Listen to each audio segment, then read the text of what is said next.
Time for three.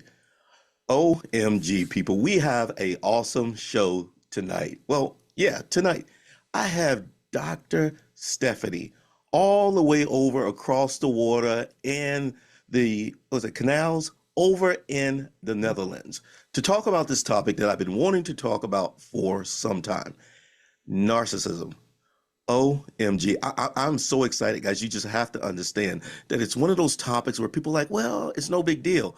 And y'all know me, I'm an empath. So I feel like, no, no, no, something else is going on.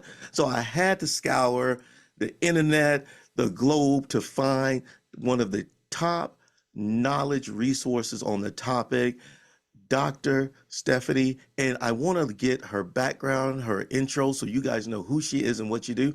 Welcome to Soul Thursdays, Dr. Stephanie. How are you doing?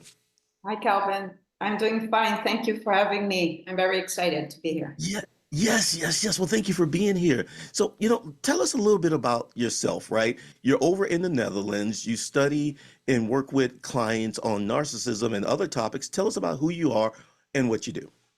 Yeah. So, yes, I live in the Netherlands in Amsterdam, on the canals, and I'm a clinical psychologist, and I work with clients with trauma and personality, also with high-functioning clients. And I'm interested. I got interested into family dynamics and narcissism and the impact that can have on the child and the adult child. And also, I have been specializing in codependency. So yeah, I'm excited to talk about this topic.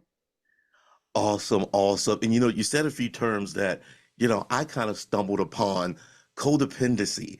And I remember when I first stumbled into the topic, I was like, what is this? And it sounds kind of cool, but, and the term kind of evolved. So I'm really, really excited to understand that on my path of trying to understand my own story, and which started with some understanding of codependency. Then it led to a story of narcissism. I'm excited because all of this is kind of, weaving together. Tell me Uh, this. What are some early experiences in your career that shaped your understanding of narcissistic behaviors that impact other individuals? well, I used to work at an addiction facility, and there people were struggling so much with themselves, have low self-esteem. And then I started reading about these family dynamics, and I was like flabbergasted, shocked what's going on behind the scenes with some families, and the narcissistic dynamic, the narcissistic parent, as a result, the scapegoating, the golden child, the black sheep of the family, all these different roles these children get, how they don't feel seen, how they always end up feeling they're worthless unless their parent approves of them, etc. So yeah, that's when I decided it's good to start spreading the word so adult children can start identifying that it's not them being crazy or worthless or a burden or selfish. It was probably their parents' inability to see them as a separate individual and love them unconditionally. Wow. Thanks for sharing that. Often I did some reading on narcissism and they were like, oh, it kind of starts as a child. And I was like, huh? But how? And I'm kind of like this intellectual type where whenever I see something, I can't just let it be. I got to dig deep and understand it. So you're telling us that something about narcissism starts in the child. So is it the parent that's the narcissist or the child? Tell us about how that works. So uh, you have to see it like this. Children, it already starts with a baby, need nurturing, food nurturing, and they need to be able to count on it. And that goes also in the early childhood. They need to be able to count on getting their needs met at least 2/3 of the time. Not always, not every parent is perfect, but at least the majority of the time. When an infant realizes they cannot count on the mother or father, or the mother usually then coming to attend for the nurturing they need, and this happens systematically, that is a traumatic reality for an infant and also for a young child, because that means that baby or that young child is left to its own devices. Now, that is very traumatic because you won't get what you need. So extreme version is then that what happens is that child gets onto a cross point and needs to understand, needs to make a decision because it needs to survive. And then it develops this mechanism that says, I can only count on myself. The other people are worthless. I am better than other people. So then they become independent and also need to, how do you say the opposite of devalue? They need to devalue the parent and feel superior because now they have learned that only they themselves can meet their needs. And that is a very painful reality that exists. So now, and the problem is that the second problem is that this child now often, that this child has a narcissistic parent, this child won't be seen for who it is. So children are born without a sense of self. Just like a young child looking in the mirror, not noticing themselves. It's only at a certain age that they realize, that's me. So a child doesn't have the experience of I'm me and you are you. They develop that with a parent, by a parent who is able to see them as a different individual, who is able to tell them, sweetie, mommy likes red, but I know that you like blue. Is that correct? Yes. So you like blue, I like red. Instead of a narcissistic mom who would say, that blue, that's ugly. Red is the good color. So every time the child gets the message that what they think and what they believe is wrong, they need to just copy what the parent wants.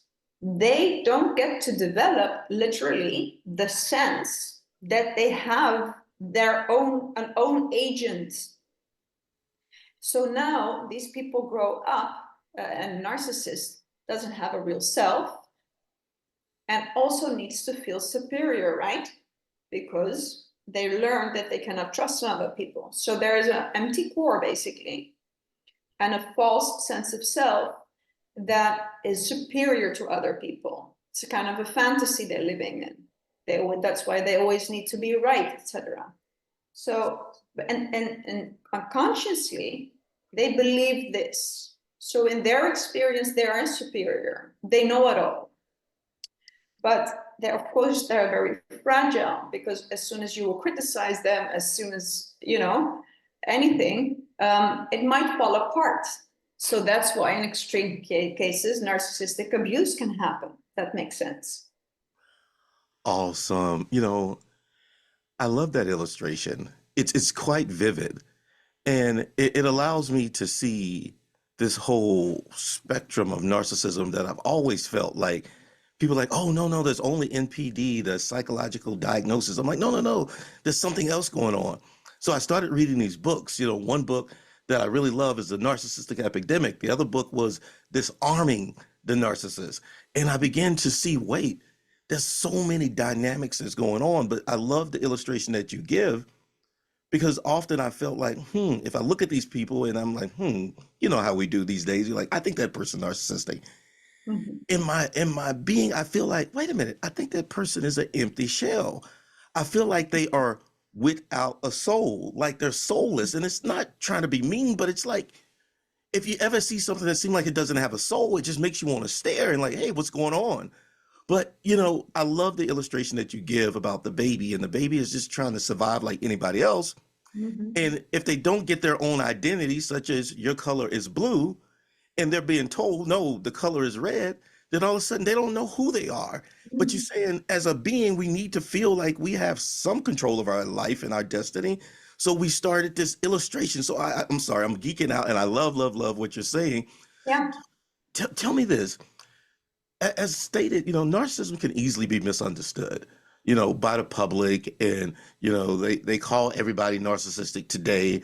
Could you just help us understand what are some common myths or misunderstanding about narcissists or the formal diagnosis of narcissistic personality disorder. Explain, what's the real, what's the not real, what are some common misunderstandings? Sorry, misunderstandings about narcissism. Um, I think now in the media, in the social media, you hear often he's a narcissist. First of all, narcissistic personality disorder requires a certain amount of criteria, and it really intervenes with their social life. You need to dysfunction on certain areas in your life. It's a serious diagnosis. But yes, people can have certain traits. We can have a narcissistic defense. So we're not all narcissistic. There is a sense of self, but there's also a narcissistic defense that in times of pressure will blow ourselves a little bit up, for instance. So there's different variations. I think what many people don't realize is that most narcissists, although sometimes perhaps can be annoying, they don't do a lot of wrong, as in they're not out there to hurt people, first of all. They're just surviving, right? And their intention is not to hurt someone. And there's a lot of narcissists out there who, yes, can be annoying, and sometimes that can be stubborn, and sometimes we can issues with, but that's it. Now you have different variations and different gradations. So then you can have narcissists which can be more problematic. So for instance, in a relationship, it can become problematic because you need to understand when you're dealing with a narcissist, with a narcissistic personality, the lack of a core, you're not dealing with a person as in who has the ability to hold negative aspects of themselves and have a real conversation with you. A real narcissist doesn't have the ability to be vulnerable. To them, vulnerable is basically death. Vulnerability is basically death. Remember what we said about the baby? How vulnerable that they felt? To them, it was almost death. It was a near-death experience. Vulnerability for a narcissist is a no-go. It's not going to happen. And they might perceive other people's vulnerability as weak. It makes sense if you go back to their history, that they can only rely on themselves. So you might not experience that emotional connection with them. Perhaps they can trick you into it and they have the cognitive empathy, and they can ask you about your grandma and everything and do the tricks. Once posted on the good guy abuser, who is this amazing person. But in the end, what you will see, and that's the shock that many people then suddenly have, that there was this nice person, and then suddenly something's not right, something's off. And what is off is that was based not on genuine interest about you, genuine interest about you. It was based on survival. That's why you will get things back and things will be held against you. If that makes sense. Yes, yes. Thanks for sharing that. As you were talking, I was thinking about this image. I love an infographic, and they show narcissists kind of like the illustration of an iceberg. And they show the tip of the iceberg that comes out of the water. And as you know, the illustration goes, the tip of the iceberg that, sunk the Titanic, they could only see the little peak. But beneath the water was this huge structure capable of sinking the Titanic. And what you see with a narcissist is that little small part, which is nice, can be charismatic, charming, very, very charming. But once you go beneath the water, then you see the other stuff, such as the gaslighting, such as the pretentiousness, such as the mean and cruel person in private. And it's very, very different. I know in talking to some friends, they'd be like, what? That person's the nicest person I have ever known. Yeah. I'm like, yeah, But when you get alone with that person, when you're in private with that person, it's a whole Jekyll and Hyde type experience. So as you kind of talked about this, it really helps me make sense of, hey, to be vulnerable is a near close death experience for some people who struggle with these narcissistic traits. So thank you for sharing this. Let's talk about what's next. And coming what's next, I, I would love to hear about what are some things that you're doing and what are some things that the audience can reach out to you on. Please share your website, your social media tag. What are some projects you're working on? Do you do one-on-one? I know you're over in Europe. Tell us more about you and some projects you're working on. Yeah, so I'm on Instagram at psychologist Stephanie, as well as Facebook, but I'm active on Instagram, posting daily and engaging there. You can also check out my website, psychologiststephanie.com. I have a free inner healing course and a self-empowerment course, healing from emotionally immature parents, it's about. And I also do one-on-one coaching, and every now a project then and these talks. So yeah, that's how people can find me. Awesome, awesome. So for our listeners on the replay, make sure you check out psychologist Stephanie on Instagram, on Facebook, and online. And I love, love, love the topic of healing from emotionally immature parents because it sounds like that could be the start of some of these nuances. So let's see here. Um, One last question as we wrap up. I like to, begin with the end in mind. So for the customers out there listening, how do they know that they're ready to meet with someone like you? And I like to ask this question, like, do you have any ideal customers, or for the people who are listening, is it like, hey, if you're dealing with this or if you're feeling this, you should definitely reach out to psychologist Stephanie. Tell us something about your ideal customers, what they're experiencing, and if the audience are experiencing these things, they should definitely reach out to you on. A good question. I never thought about it like that. I believe what I'm good at is getting people into their power. So if you're codependent, to be able to see how you can become independent and thereby interdependent. And also with narcissism, let's see how you can become more vulnerable, how you become a little bit, can show a little bit more flaws, be able to apologize, any kind of relationship issues that you have. Yeah, based on what I'm posting on, you can contact me for. Awesome, awesome. I love that. And I was just reminded of one last question is that one of my favorite questions. We sit down in the discovery session, we kind of talked about the relationship between the empath and the narcissist because people tend to give narcissists a hard time, but I love how you describe it. There could be possibly some redeemable potential with a person struggling with narcissistic traits, but there's also the flip side of that, the yin and the yang. Tell us about the relationship between the empath and the narcissist and how you also hold the empath accountable. Yeah.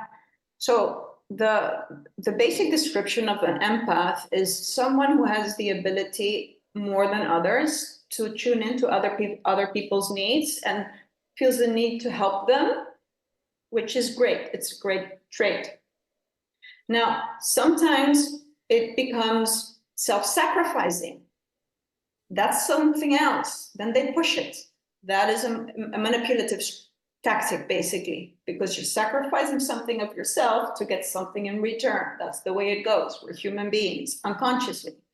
So an empath, and some people with a codependent person, for instance, who might be an empath, often lacks a self-image, lacks a sense of agency, which means that they have the ability to form their own judgment.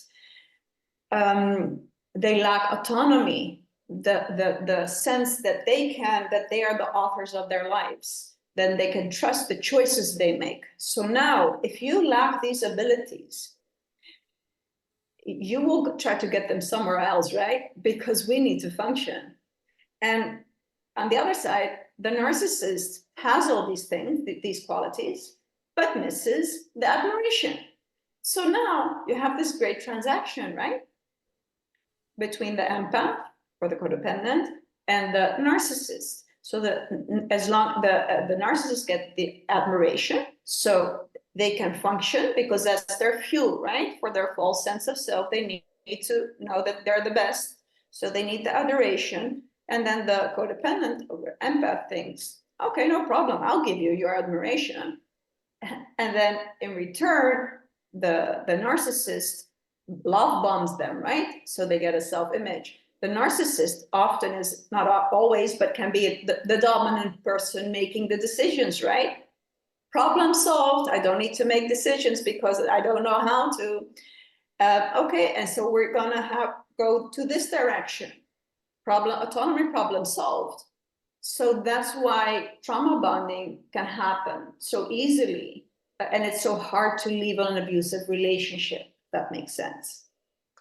Awesome, awesome. Well, we're definitely going to discuss and chop this up because I've just got all these butterflies thinking about in my mind. I'm looking like this vampire, vampire victim, relationship, but as they call it, a symbiotic relationship where it's not healthy, but they're kind of, attracted to each other like, I don't know. But anyway, we're going to have to talk about it later.